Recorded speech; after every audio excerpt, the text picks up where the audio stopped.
بسم الله الرحمن الرحيم الحمد لله رب العالمين وأفضل الصلاة وأتم التسليم على سيدنا ومولانا محمد وعلى آله وصحبه وسلم أجمعين. سبحانك لا علم لنا إلا ما علمتنا إنك أنت العليم الحكيم ولا حول ولا قوة إلا بالله العلي العظيم. We have now reached the 101st Hikma, the 101st aphorism of the Blessed Collection, Al-Hikma al-Ta'iyya, from the great Imam Ibn al-Ta'ir al-Sikandari, rahimahullah ta'ala, wa nafa'ana bih. This great work that lays out for us these very important principles of the spiritual path. And these aphorisms touch something very deeply placed in our hearts. They affect us at a very deep level of our being. And we find in them solutions even at the very basic level, even for those that aren't actively traveling the spiritual path the way they should, to many of the problems it is that we face as human beings. And our understanding of that as believers is that ultimately the most important dimension of health is spiritual health. It's the health of the ruh and the qalb.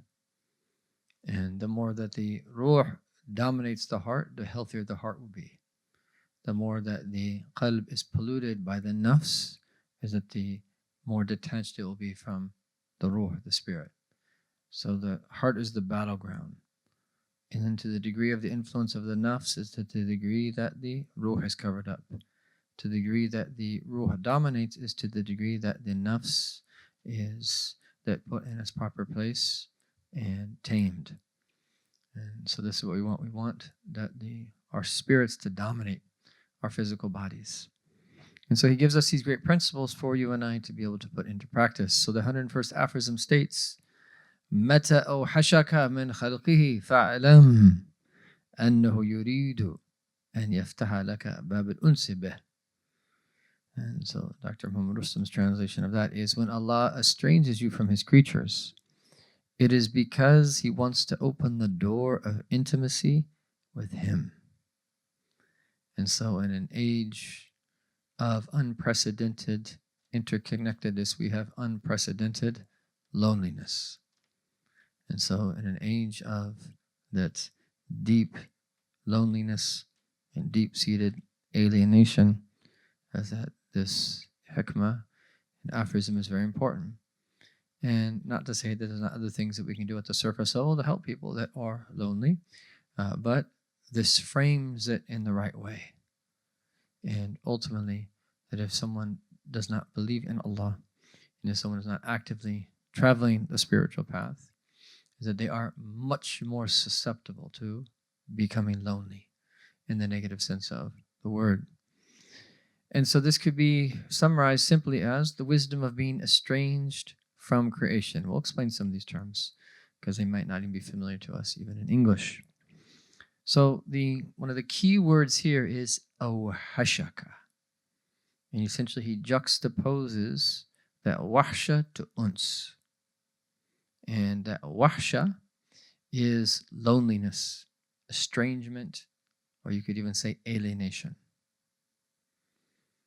And when he says here, awhashaka, Allah is the one who puts you in this state of wahsha, of loneliness, let's just simply call it here, or estrangement. And there's a wisdom, there's a reason. So meta here is that whenever Allah does this, meta awhashaka, so whenever Allah estranges you or that causes you to be lonely, there's a wisdom. And so the Arab would say that awhashad makan, yani aqfara dhahaba anhu nas. It means that a place has been deserted. A particular place has been deserted, i.e. there's no people there. They've left it and abandoned it. Or you would say awhasha fulanan, a causative form here. It requires a direct object. A ja'alhu yastawhish. This is to make someone feel lonely or to estrange. So when we use this word estrange in English, is that we would say that This is to cause someone to no longer be close or affectionate to someone. So someone has been pushed away when we speak about in the level of human beings. And then if we use this word alienate, which is closely related to it, it's a synonym, is it's to cause someone to feel isolated. They've alienated someone, i.e. they've isolated them. And that person then feels left out, isolated, so forth. And so, on one hand, we have this word, ohashaka. So Allah is whenever He estranges us from His khalq, from His creation, and it refers to people here, fa'lam, then He gives us a fil amr, no. And rhetorically, that causes us to listen very closely to what is being said. Fa'lam, no. Know that what? Annahu yurid, that He, Allah, with a capital H, wants. Wants what? And yaftaha laka. Fataha, of course, is to open. To open for you bab al-uns. Bab is a door, and uns is the opposite of wahsha. Uns is intimacy, familiarity. So that someone who's alienated doesn't have good relationships with people. They feel lonely. Someone's saddened by not being around people. And it could also be to miss someone badly, to have an aversion towards someone, whereas intimacy is the opposite. It's sociability, it's familiarity, it's intimacy. So know that Allah wants to open the door of intimacy with Him. So this word, ana sayatnisu or ani sayatnisu, both are that valid ways to speak of the trilateral root. It's to like someone's company, to like to be together with someone. So interestingly, is that this is one of the meanings behind the root word for insan, which refers to humankind. And you can speak of humankind without referring to gender. When you say insan, that refers to humankind, both males and females alike. And as human beings, is that we have this very important dimension to us, is that we're social creatures. And you all and I know how it's so hard to be alone. We learned that from the past several years, is that when we don't have what we think are just normal interactions, and we sometimes don't realize how important those interactions are, even just how are you doing, greeting someone, just seeing people, just small talk, things of this nature. Oh, it's not that important. But then when it's removed from, like, oh my God, you realize how important it really is. And some of us know the feeling of being in one place and having to move. You had to leave your friends and now you have to start all over again. And then, or that, going somewhere for an extended period of time and you're away from your particular area. The feelings that are associated with that, of being a stranger, of just passing through somewhere else where, you don't have people that you are close to and that have that intimate conversation with. So as human beings, that as a human need, this is something that is very, very important. Now, of course, when he's speaking of it here, he's speaking of it in the spiritual path. And while it is absolutely essential that we understand concepts like these, and like as believers, we should be very concerned about all people, Muslims and non-Muslims alike, in the problem of loneliness. And in a very real way, do everything that is we can as individuals, as families, as communities, to help with this problem and to help give people a sense of belonging. This is one of the most noble things you can possibly give someone. And it's one of the most neglected things of all that people fail to actually give. Giving people a sense of belonging. All people ultimately long for a sense of belonging. And you start to realize is that at the surface level, people say that they come somewhere or move somewhere for A, B, or C. But oftentimes at the very depth of their being, maybe in ways that they don't even realize, they're really seeking a sense of belonging. And they will disproportionately seek that with different types of people that they see are the people that are that at the core of wherever it is that they've moved to or wherever it is that they are spending time with people. And so it is of the utmost importance. And from here that we can understand so many different narrations of our Prophet ﷺ and things that he tried to do to create bonds in society. And so many things that he warned us of. Because when you do these things, that it divides people.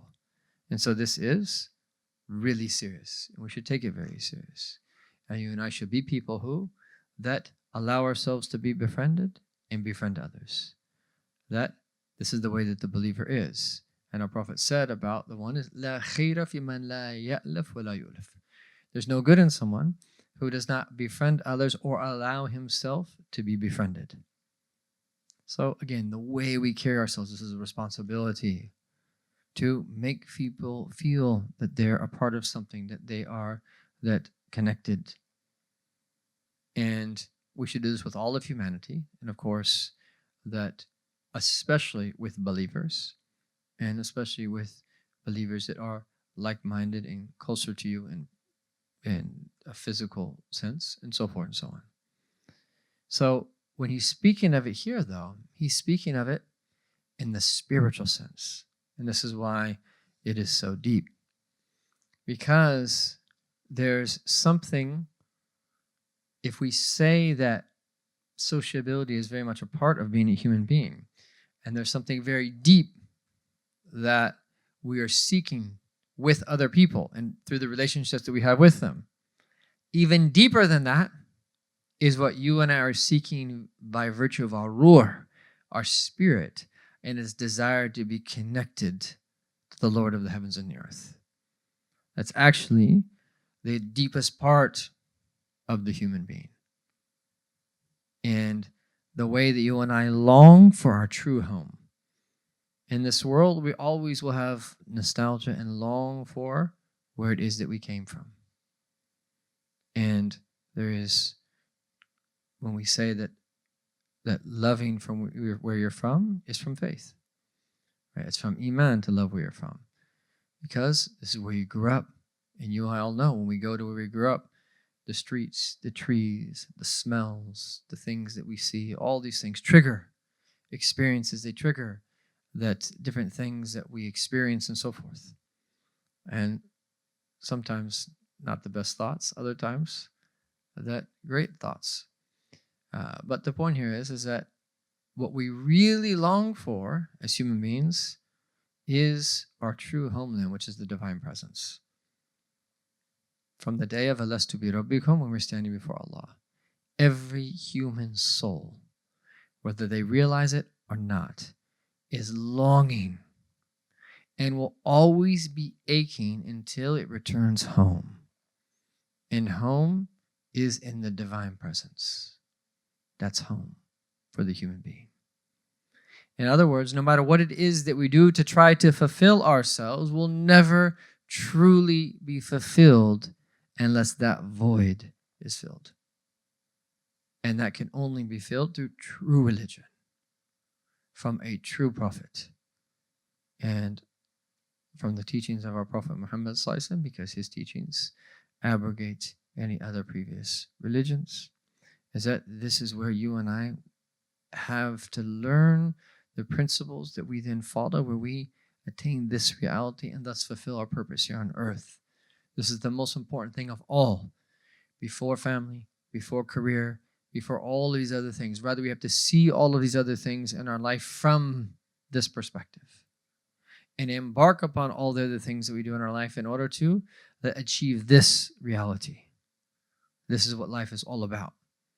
And the more that we talk about it, the more we think about it, the more we work towards it, the better. And this, inshallah ta'ala, is the hope, is that we will live in a way where we will start to truly fulfill our purpose here on earth, which is nothing other than coming to know Allah subhanahu wa ta'ala, and then have planted the seed now, and then harvest the eternal benefits in the hereafter. So this is what he is talking about here in this blessed aphorism. How you and I can really find our true home, which is in divine presence. And so, undoubtedly, in life, we will have challenges of different sorts, especially when it comes to people. I've never met a person that has never had an issue with another person. Every single human being has issues with other human beings to various degrees. We're human beings. And there's people that are like oil and water. They just simply don't mix. There's people that just are going to clash. And then the converse is true. There's people who will just come together and you feel like you've known them forever. And you've only known them for a short period of time. This is the nature of the world. And we actively don't want to harm anyone. We don't want to that put anyone off. We want to give everyone their rights. But you can't be best friends with everyone. There's a wisdom, and they've done studies on this, that if you look at the vast majority of people, that their closest friends as opposed to their friends as opposed to their acquaintances. You know, there's estimates of the average people, how many very close friends they have. It's usually only a few people. And then they might have, something 100 plus other friends. And then acquaintances might be in the few hundreds, people just they know. But very few people you actually truly, really close to. And that's fine. This is just the way things are. So we can't expect to be super close to every person. And we should be thankful in our time if we even have a single person that we can be close to, let alone 2 or 3. That's a great blessing. We should be thankful to have friends. And the key here is not to force things. If your relationship with someone is really like a 6 or a 7 out of 10, don't try to make it a 9 or you might lose the relationship. And don't underestimate it and act like it's a 3 or 4. Be real. And don't have what's called takalluf. Don't try to force things. Let things happen naturally. But when we go through life, there will be situations where Allah estranges us from His creatures, from His creation. And there'll be times of our life at different levels where we will start to question our relationships, where we'll have a sour taste in our mouth because of something that someone did or something that someone said or something that happened. It could be at work, it could be within the family, it could be in the community. This is very possible. So how should you and I read that natural happening? Natural meaning that this is from the sunnah of Allah that happens in creation.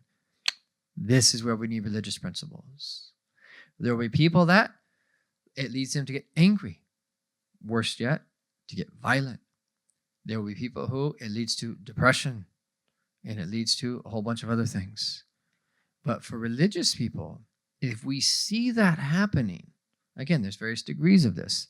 The more spiritual degree of it is that we start to be aware of human frailty and human limitations. That's actually a very Nurani perspective, where you start to realize, like, I'm putting too much in my relationships and what I'm seeking from them. Yes, we're not saying not to have relationships, but sometimes we can have too high of expectations and want to get something from them. Spiritually speaking, you shouldn't really be seeking. Because in reality, only Allah can help you. In reality, only Allah can help you. And again, it doesn't mean that you can't have an outward form of help from people. Of course you can. But there's a big difference between placing all of your eggs in that basket and having higher expectations than you really should. The spiritual perspective, why we take the outward means, is more of having realistic expectations that what I'm really seeking, only Allah can give me. And then once you're enriched with that meaning, then all of your relationships then take on another meaning. And in fact, is that they'll actually be much stronger than before, much more real than before, because they're for Allah, not for your nafs. And when we say that we only love for the sake of Allah, it doesn't mean that there's not love. No, that love that we have for the sake of Allah is actually more powerful, more beneficial than love that we have that stems just from our nature or our own selves, our nafs. So this is really deep. If we're put in this situation where Allah Ta'ala is starting to estrange us from creation, We're feeling a sense of loneliness, a sense of alienation. We might feel that we've been abandoned or that we've been left behind or deserted or isolated.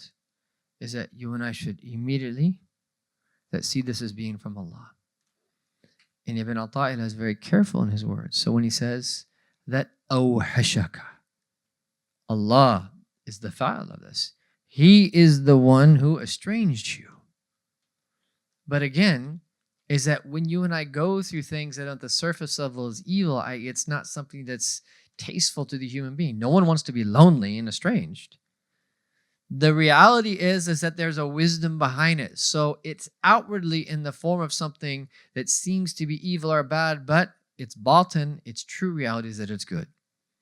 For the believers who see it as being from Allah. So, when this happens, and we're having potential, and this is one way that it manifests, problems with other people, is that we become disillusioned with many of our relationships or the way that the community is treating us or whatever it might be.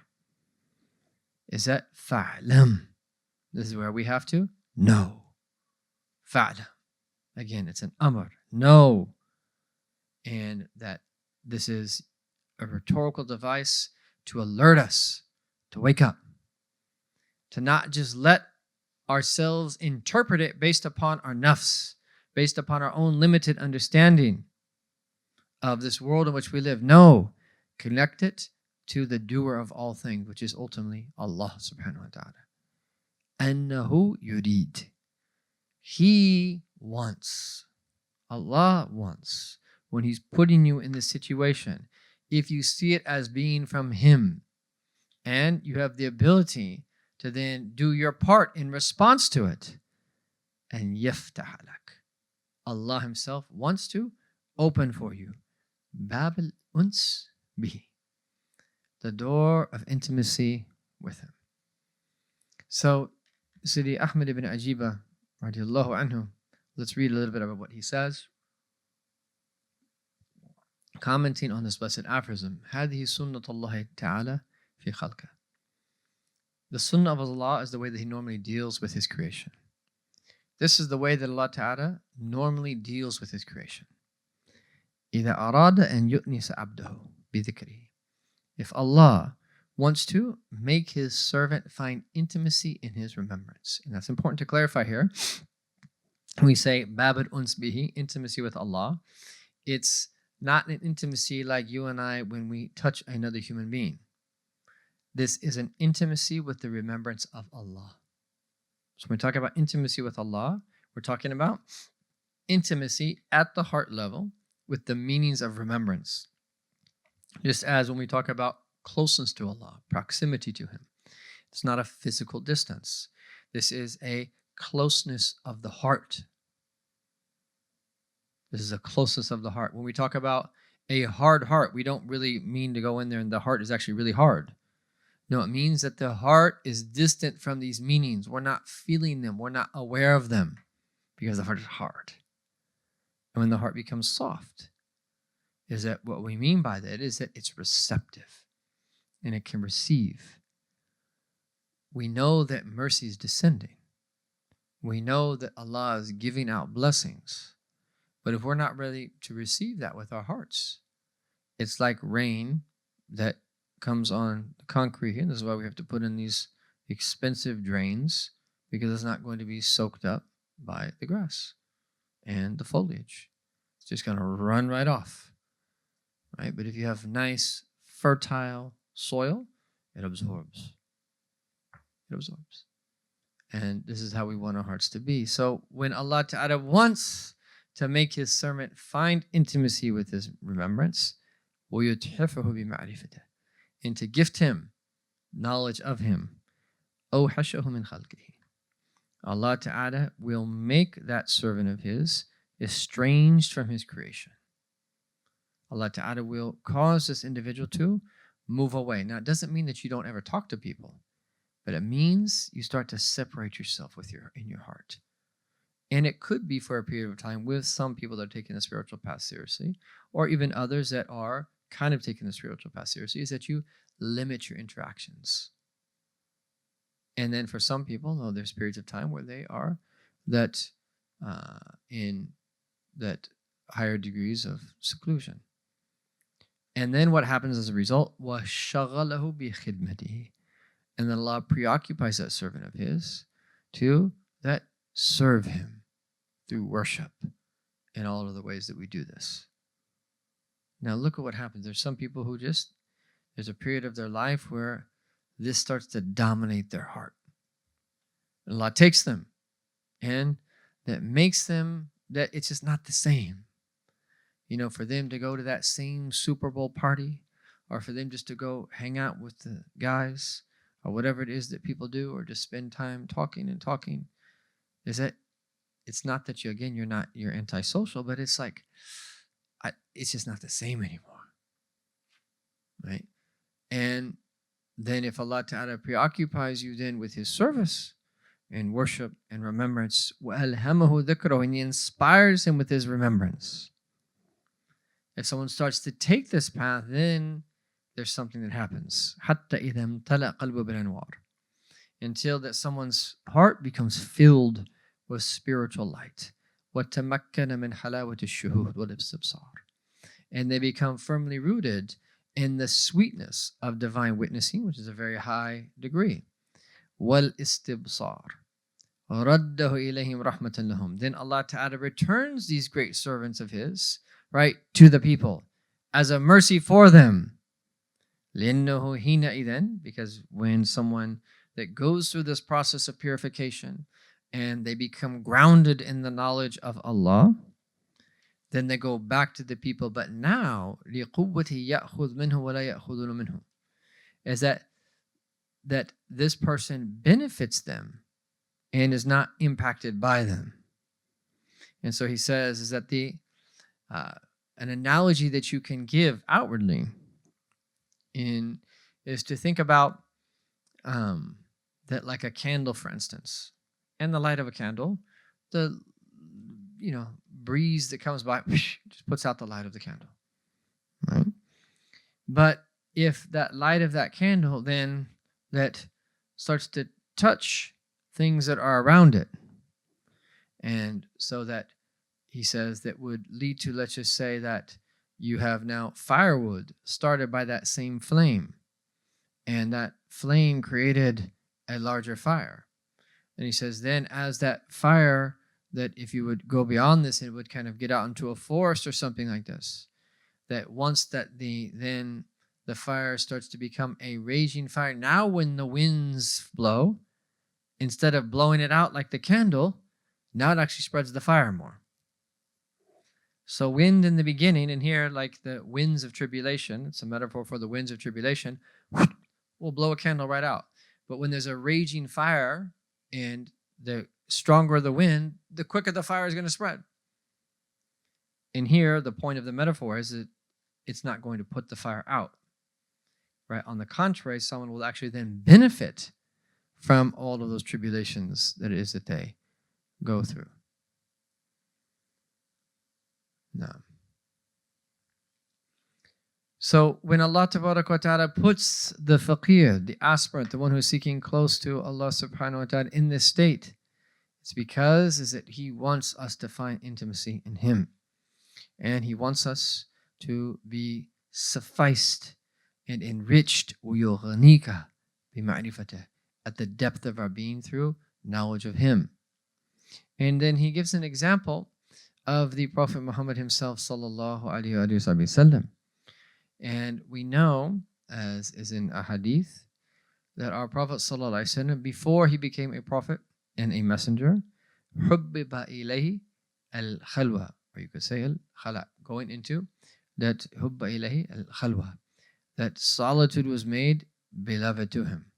وَكَانَ يَخْلُ بِغَارِ حِرَاء, that he would go for extended periods of time and remain in solitude in the cave of Hira. And that we know that the narration says, وَكَانَ يَتَّحَنِّث, right? And they say simply, explain that, وَهُوَ التَّعَبُّد, he would be in a state of worship, sallallahu alayhi wa sallam. What was the exact nature of the worship? I've heard it described in different ways in English, and Allahu alam. if that's the correct way to describe that worship. But the Prophet ﷺ will be in a state of worship, and it was in a state of solitude. And given that he's the best of creation, he's teaching us the way that it is for people who come after him.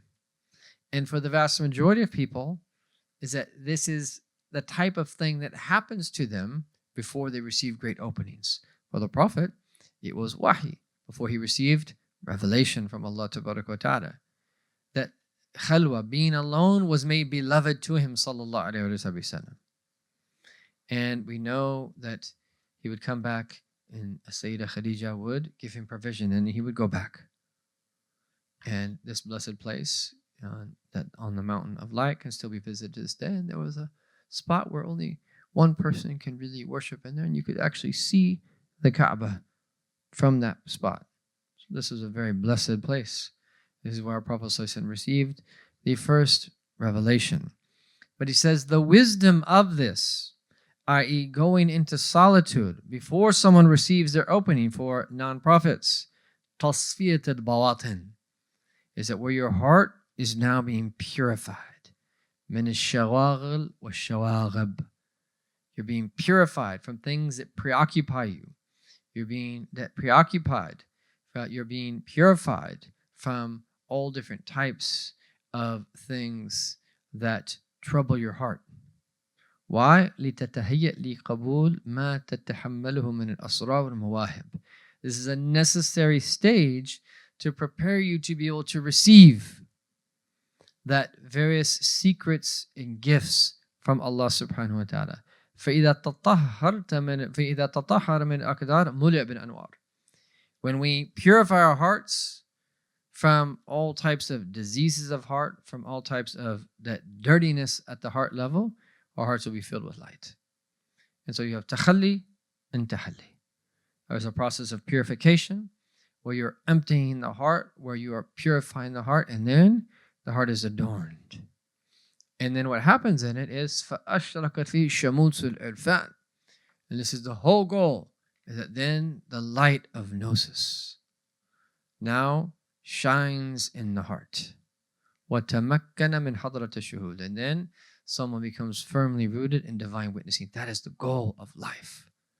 Now, no one's claiming that. We're reading this so that we can at least know that this exists, and then we can start to take the path. And don't think just because you're young that this is not something that you can attain. There could be a young man or a young woman that hears this, and that there's things that open up for them in the path in a very short period of time, that which didn't open up to people that have been trying this for years or even decades. SubhanAllah. Or someone could have spent the majority of their life doing whatever, and then all of a sudden they come back. And Allah Ta'ala forgives them all of the past, changes their bad deeds into good deeds, and opens up the door for them. Khalas. And then there's people who start early, things open up for them, and then is that things are taken from them to determine how sincere they are, and they have a particular function to fulfill. And then those people might, at a certain time, much later, that receive certain things. There's all different types of ways that people experience these realities. There's not one way that everyone experiences it. So different people go through different states. The most important thing is to not be attached to any particular way, to not be attached to any particular, you could call it way station, to any particular experience on the path. And to recognize that the goal is Allah. And to ask Allah to give you understanding of what you're going through in the moment.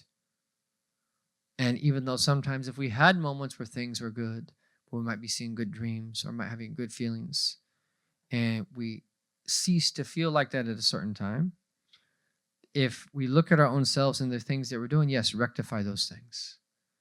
But there could be other situations Allah has put us through to test us to see how we're going to act in relation to that. And then hopefully we pass that test, and it's likely that things will return to us in a much deeper way at a later time. So there's all different types of things that happen to different people at different stages. And this is why we need experienced people to help us, because sometimes it confuses us. That's why we need teachers. And Just as when we get confused in school and you don't understand something and you're trying to, that's why you have a teacher there. Oh no, okay, I get it now.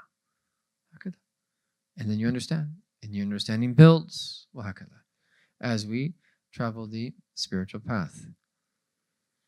So he says, فَهَذِهِ سُنَّةَ اللَّهِ فِي أَوْلِيَاءِ وَأَصْفِيهَا. This is the way that Allah Ta'ala normally that deals with his awliya, those who are close to him, and his asfiya, these people that he's chosen. يَفِرُّونَ أَوَّلًا مِنَ النَّاسِ. They tend to flee from people in the beginning.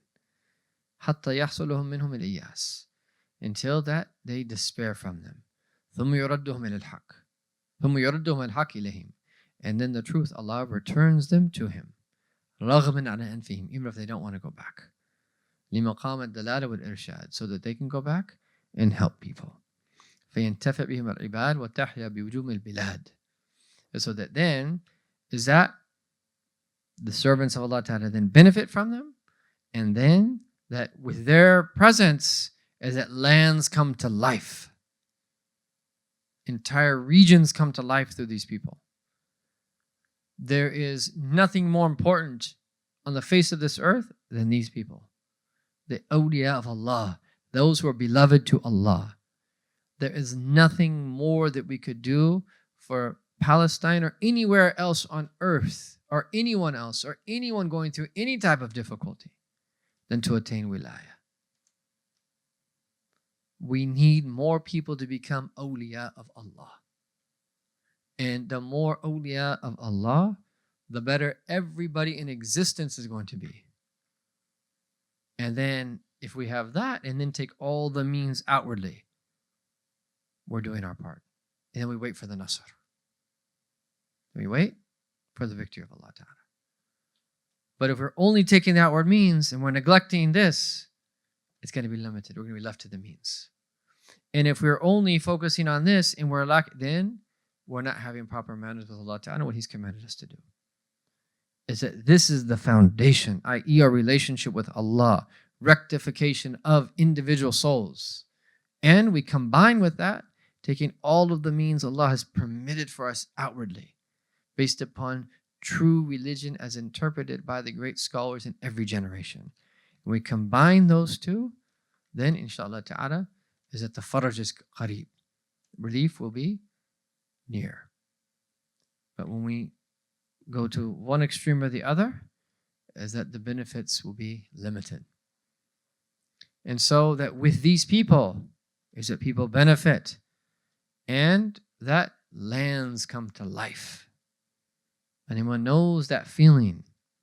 I remember being with Sheikh Marabat al-Hajj in the depths of the Mauritanian desert. This is as desolate of a place as you could possibly imagine. This is as far from civilization as you could. This is as far as it gets from civilization. 500 kilometers inland from the capital city. And it's just desert. Very few trees, very little vegetation, no electricity, no running water. Very simple means, simple food, simple, no vegetables. Dates, no bread. There was dates, but there's no bread, right? SubhanAllah. But when you are near Marabat al-Hajj, you don't feel like you miss anything. There was no loneliness. And I remember in the blessed city of Tarim, the only time that I used to get lonely was during the 2 Eids. When everyone else is with their family and you're just like hanging out with a few Western students because everyone else is with their family. Other than that, you never get lonely. No, I don't want to tell my mom that, make her feel bad, but that's the reality. Because you're around these people. These are the people that help your heart come to life, true life. You could literally have nothing in the middle of the desert. We used to wear our clothes for about 2 weeks until they became so dirty that you just couldn't stand how dirty they were. But you weren't worried about your clothes. It didn't matter. It was something much deeper. And from one person, al-badadatu min al-iman, that's for the Bedouin. Being disheveled is from belief. And al-nadafatu min, that's for the hadar. Those are for people of city dwellers. We should remain cleanly. It's almost ostentatious for people that live in the as Bedouins to be too concerned because it's too hard to keep your clothes clean. Point is that you hearts felt alive because you have arifin billah amongst you. And this is the most fulfilling experience, to sit next to Marabat al-Hajj and to hear, as you hear Quran recited to him, you can just tell he's in a very powerful state. And you can tell because you know how your heart normally feels. You know how your heart feels when you're in his presence. The inshirah, the expansion of the heart, the beautiful ruhaniyah. And this is, you know it's not you, so you're not claiming anything for yourself. It's just their state bubbles over and you benefit from their presence. These are the true people of Allah Ta'ala. Al-Ghawth Abu Madyan says about them, this is in his qasida that Matla is Ma ladhat al-aish, is that tahya bikum kullu ardin tanziluna biha. Everywhere you go, the land comes to life. Everywhere, literally tanziluna, alight. Anywhere you alight. When you're traveling and you tanzil, and you alighted in a particular place. Everywhere you go, that land comes to life. And one time, one of the Salihin, Sahib Kashf, he was walking and he just saw like light coming out of this home. He just witnessed a spiritual light coming out of this home. And he was just amazed. So he went and he inquired, like, who lives here? And then when he looked into it, he found that Imam Junaid had passed through this town and had stayed with this person for a period of time. Like, khalas, understood. From the barakah of his presence and his du'as and his prayers and him just physically being there, it remained filled with light. And then this is what brings the heart to life. كَأَنُّكُمْ فِي بِقَى الْأَرْضِ أَمْطَارُ. As if you are for the various lands of the earth rain. And so just as when rain comes, things come back to life. Khalas. Right? April showers, May flowers.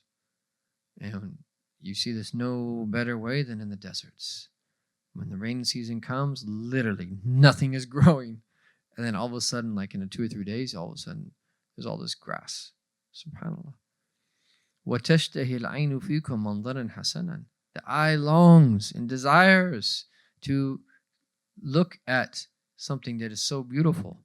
كَأَنُّكُمْ فِي عُيُونِ النَّاسِ أَزْهَارُ. As if you are to the eyes of people beautiful flowers. And they're more beautiful than flowers. وَنُورُكُمْ يَهْتَدِ السَّارِ بِرُؤْيَتِهِ. And your light, the one who is traveling, benefits just through seeing it. كَأَنُّكُمْ فِي ظِلَامِ اللَّيْلِ أَقْمَارُ. As if you all are like splendid moons that people are guided by at night. لَا أَوْحَشَ اللَّهُ رَبْعًا مِنْ زِيَارَتِكُمْ يَا مَنْ لَهُمْ فِي الْحَشَا وَقَلْبُ تِذْكَارُ. Is that may Allah subhanahu wa ta'ala never leave a place that's free, desolate, such that people never come to visit you. Oh, you who are in my heart and soul, that constantly remembered. That's just a rough translation of these meanings. But this is indicating these true people of Allah subhanahu wa ta'ala. They're the ones who bring us to life. And they're the ones that we want to establish a connection with. The amazing thing with them is you always long for them if you truly love them. But from the secret of ma'iyah, of togetherness, a spiritual togetherness with them, even if they're on the other side of this earth, is that you feel like they're with you. And you feel like you're there with them. Especially when the connection to them truly grows. And even if they return to Allah, there's people that feel like the Prophet ﷺ is with them even though he returned to Allah 1400 plus years ago. And great imams of this religion throughout the centuries that might have lived 5, 7, 8, 900 years ago, as if they're living right here with you in this moment from the blessing of the spiritual connection. Subhanallah. These are the people that we really want to establish the most important relationships with. And we have all different other types of relationships with a array of different other people solely for his sake. Subhanahu wa ta'ala. So when Allah Ta'ala estranges us from his creation, this is a sign that he wants to bring us close to him, and that he wants us to find intimacy and in his remembrance, subhanahu wa ta'ala, so that we can become from those who are beloved to him, tabaraka wa ta'ala. So As they said, فَاتْرُكَ الْأَغْيَارِ. What we're learning here from is that anything that disturbs or spoils the state of heart, you want to be wary of. Now, understanding that with our intellects is one thing. And the next time that we might be experiencing this, though, that's what we want. We want it to trigger what it is that we just learned. And then we go through the path of spiritual struggle until hopefully Allah Ta'ala will bless us to be a part of our reality. May Allah Ta'ala give us tawfiq and bless us in all of our affairs. Ya Arhamar Rahimeen. May we be from those who Allah Subhanahu wa Ta'ala selects and makes us aware of these realities and to teach us to read His signs in creation and to see everything as being from Him and to that fill our hearts with the love of Him and longing to remember Him Subhanahu wa Ta'ala. May Allah Ta'ala open up the bab al-uns, the door of intimacy with Him, intimacy in the meanings of His remembrance. Ya Arhamar Rahimeen. Wa sallallahu ala Sayyidina Muhammadin wa ala alihi wa sahbihi wa sallam. Walhamdulillahi Rabbil Alameen.